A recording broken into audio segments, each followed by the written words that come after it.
Hey guys and girls, my name's Dan. Welcome back to the Forge. In this episode of Trust Me, I'm a blacksmith. I'm going to forge a hammer by hand.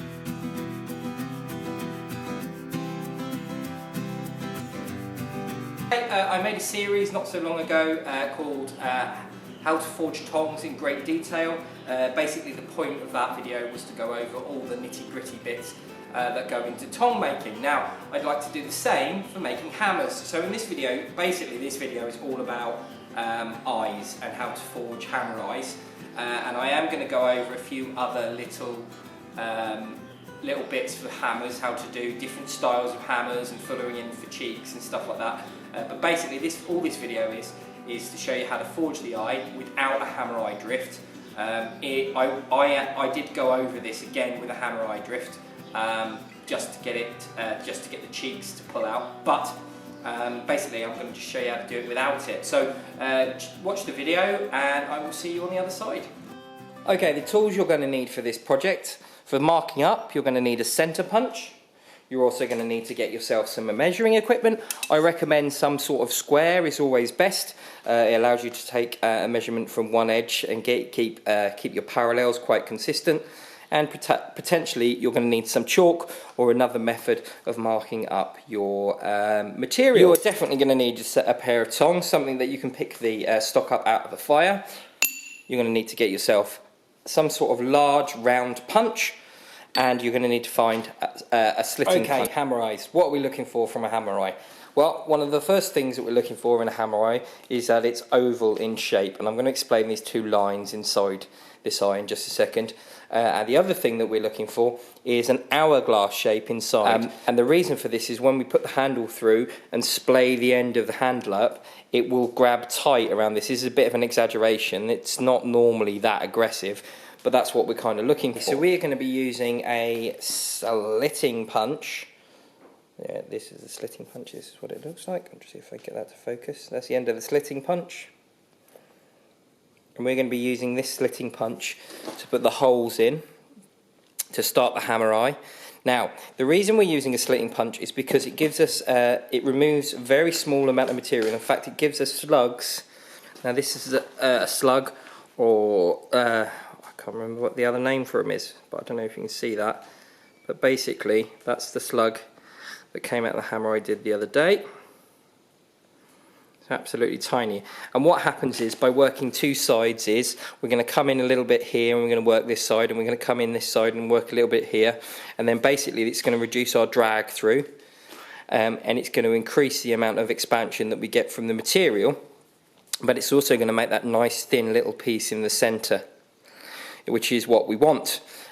Okay, so this is the stock that we're going to be using for this project. This is a piece of forklift truck tying that I've turned into a piece of bar, and I've marked it up not quite in the center. So this fork truck tying is 36 millimeters across, or 1 inch and 3/8, and then it's 100 mil long, or 4 inches long. This weighs just over 2 pounds, and I've marked it up already, and I've just marked off center. So center is here. This is 50 mil. I've added an extra 5 mil, so it's about 2 inches and 2 inches and an eighth, 2 inches and a 16th, or something like that. And I've just come off center ever so slightly in order, because I'm going to bring this out into a cross peen. I'm not even going to do that. I'm going to make it a straight peen. But basically what I've done is I've marked where that point is. I've gone around with a square, made sure it's nice and parallel, and then basically mark this up here and here. Now what I'm going to do is I'm going to get this up to a warmish temperature, so a dull red, maybe a slight orange, and I'm just going to use my slitting punch and mark it. Okay, in this episode I will be showing you how to punch the hole just using the round punch and the slitting punch, the round drift and the slitting punch, but I will be using a hammer eye drift. Oh, I will be using a hammer eye drift to finish this hammer off. I want to pull the cheeks out ever so slightly. You won't be able to do this with this particular, with this round drift. It's just not. I found the two center dots. I laid my punch on its side, lifted it up, looked to make sure it was in the center, and give it a little tap with a hammer. I then turn it over, so I now expose the other side. Same thing again, lay it down and give it a wee tap with a hammer. Whilst you're doing this, you want to maximise the amount of time that that your punch is in the work, and the amount of heat that you're losing through contact with the anvil. So one way to prevent that heat loss is this rotation I was talking about, where you start on one face and you work on the other. So giving yourself 2 nice cracks each time on the punch, and then basically rotate your work as well. This will take any imperfections out of your punch if it's slightly bent or it's wobbling one way or the other, and then just keep turning that over, and this will give you, this will guarantee that you should hopefully get a really nice and straight hole through your hammer. Now, if it does start walking, don't worry too much. These are all things that can be adjusted once you start drifting it through. Okay, nice. Well, I say close up, a reasonably close shot. So again, what I'm going to be doing is I'm taking this punch. I like to give them 2 good cracks and then rotate it on this side. Good couple of cracks, then flip it over and then start on the hole on the other side. Now, if you have someone who can strike for you, or you're not so good at this rolling technique, this technique that I'm using here, then you might want to use a pair of tongs. I'll just show you how you can use a pair of tongs to do this. A good way to turn this, if you're struggling with the rolling with the tools, is you can hold one end and flip it this way, and then when you want to turn it the opposite way, you just do a little rotation like that. So now we're like so. Okay, hopefully this is our last heat. Same thing again, basically, we're just working that little slug free, and you'll see it start to go. It might tear on one side and then the other.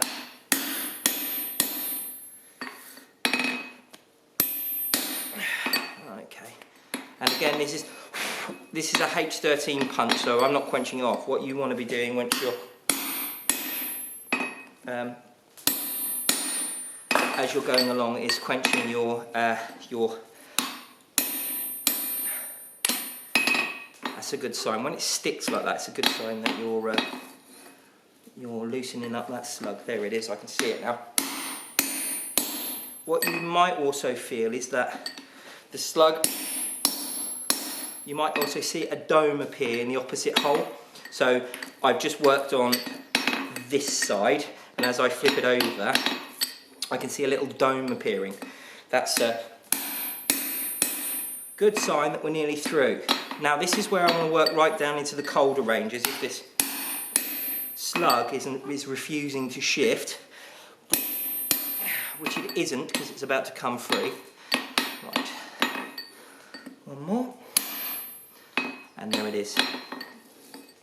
That's our slug there. And our hole. You see that? We've got a hole all the way through, and that's our itsy bitsy teeny weeny slug. And the size of this little slug here is quite good actually. I've done quite a good job there. And the smallness of the slug is due to the fact that I lined the holes up really, really well. Just for time's sakes and a bit more convenience, I'm just going to take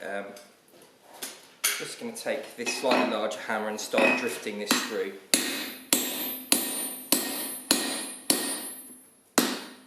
Now, this has gone from a punch now to acting like a drift, and it's really important as you're drifting this through not to slam your either hardened punch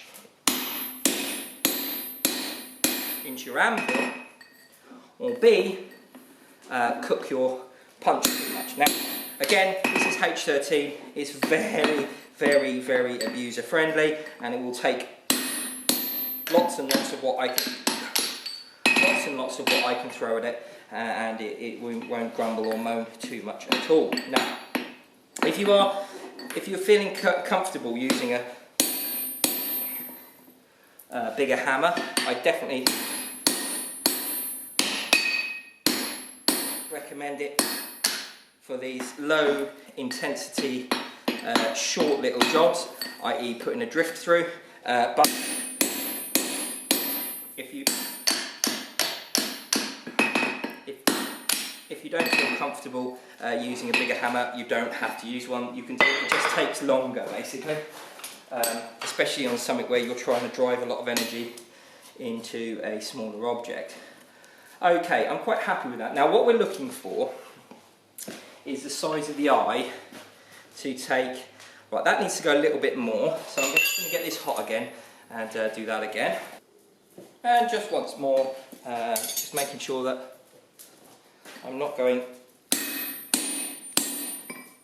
all the way through and hit my anvil. I'm just going to come over and put your hardy. Just drive that in a couple of times, just making sure I'm not hitting the end of my punch into anything. Roll this over, same again this side. I think this is going to go all the way through. Okay.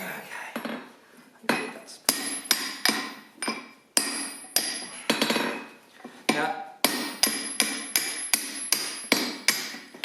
I can hear some of you saying, hit the ends down, hit the ends down. I don't think here. Yeah, okay. Right, is this big enough now? Yes, lovely, that's got started nicely. So I'll be able to start putting this round drift in. I need to do something first in order to guarantee that I'm going to have a really nice eye, and that is start forging this cross peen, straight peen in. I keep calling it a cross peen, it's not, it's a straight peen. Okay, right, back in the fire. Yes, we are. Okay, right, so what I want to do is turn this into a straight peen. So I'm just going to bring this over the bit and start concentrating on forging that side in.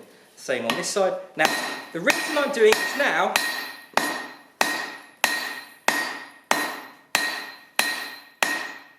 is because if I left it till later,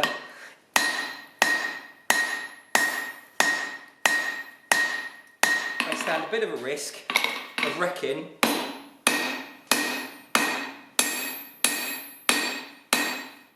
all the hard work I put into making that eye.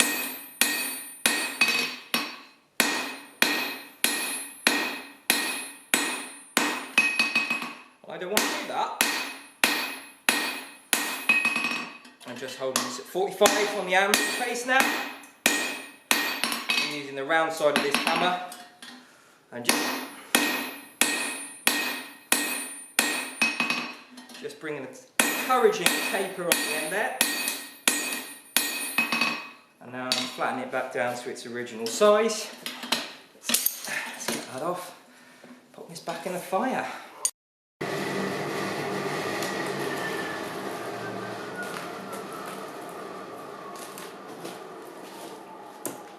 Okay, so you want to get this nice and hot.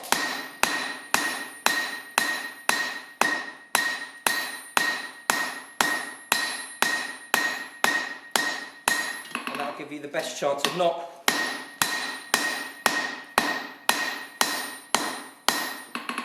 fish lipping this metal too much.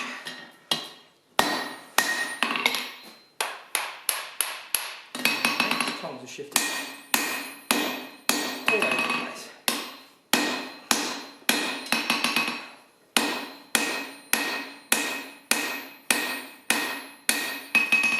Bring it back down to that section. And again.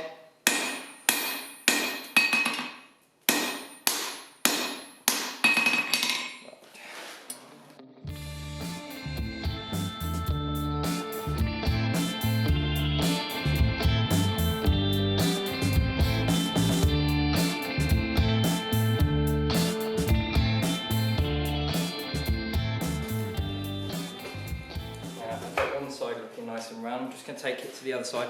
I've also got myself a bolster plate because I feel that it's going to help protect the back side of the hole. The other thing I'm just going to do now, I'm just going to grab these tongs.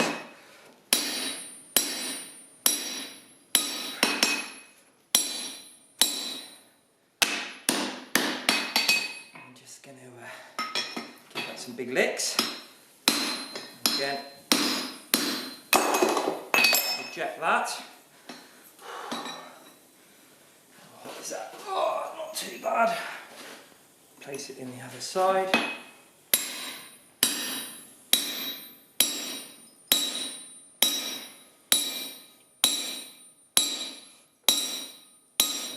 Whew. It's very hot here today, and this is very tiring today. Whew, okay. I'm going to pop that down. Right. That will give you a round hole like that, hopefully. Now, what I need to do for our next job is just, I'm going to drift this out a bit more so it's a bit wider, and then I'm going to start forging the sides in, and you'll see our oval appear. Okay, same thing again, but this time I'm going to have to use a slightly smaller hammer because the one's died on me.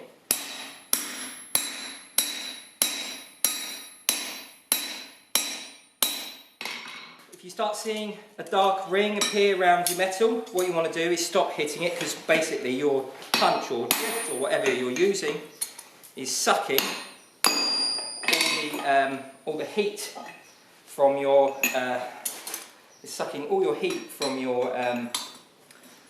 work and causing the drift to bind, which is never a good thing. We don't want a binding drift if we can help it. Okay, right. I'm going to get this hot again, and I'm going to flatten the sides off.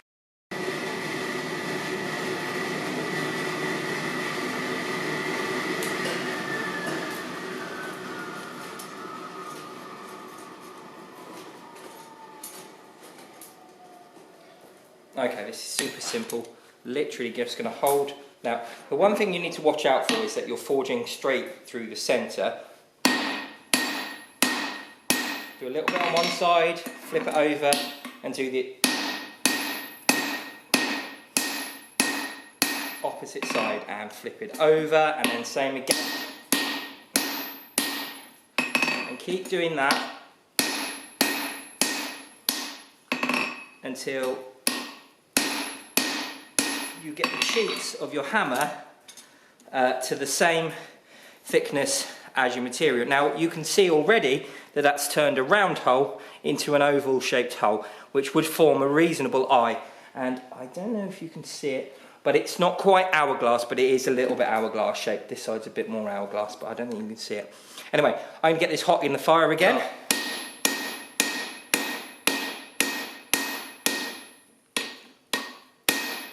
Forging those sheets down so that they match. Now, you're going to have to, if you want this to be an actual hammer eye, what you're going to need to do here is obviously drift that hole out so it's slightly round, slightly bigger. I'm going to took this one up to about, I don't know, half an inch, about half an inch, maybe a bit over half an inch, maybe sort of 5/8, something like that. So I didn't take it up to as much as I could have done, and there's a reason for that, and you're about to see that in a second. Now, I'm quite happy with that. That's looking reasonable, and it looks pretty flat on those sides. So now what I'm going to do is I'm going to take the hammer eye drift, and I'll start drifting this out. Like I said, you don't have to do this bit, but I want to.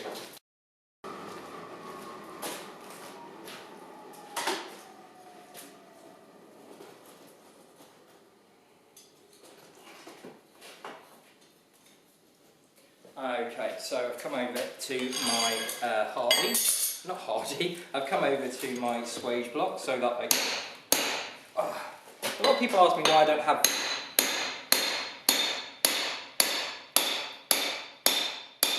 striking anvil, it's because I've always used a swage block.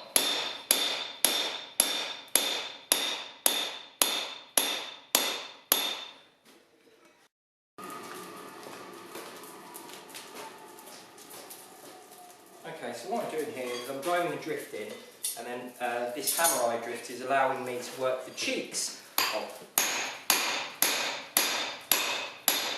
this hammer.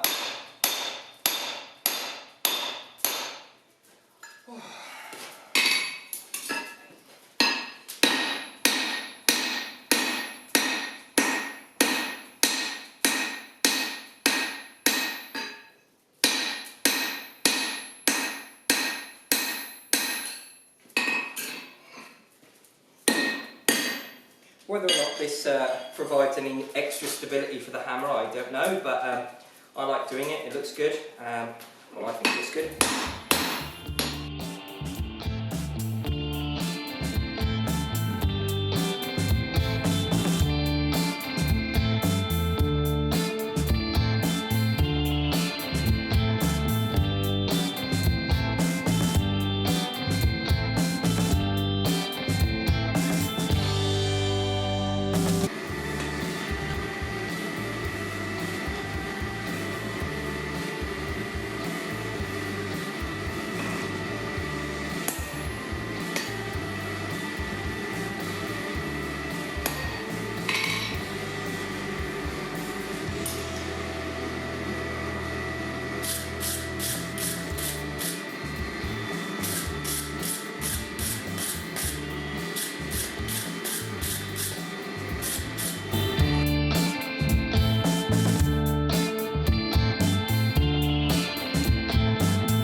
So hopefully you enjoyed this video. I really enjoyed making this hammer. It's come out quite nice. I wanted it to look a little bit like one of the smaller hammers I made for Cyrus not so long ago. So this is a bit of a lighter hammer. I think this is £2. Wait there, I'm just going to get the scales. Oh, la, la, la, la. I hope this is £2.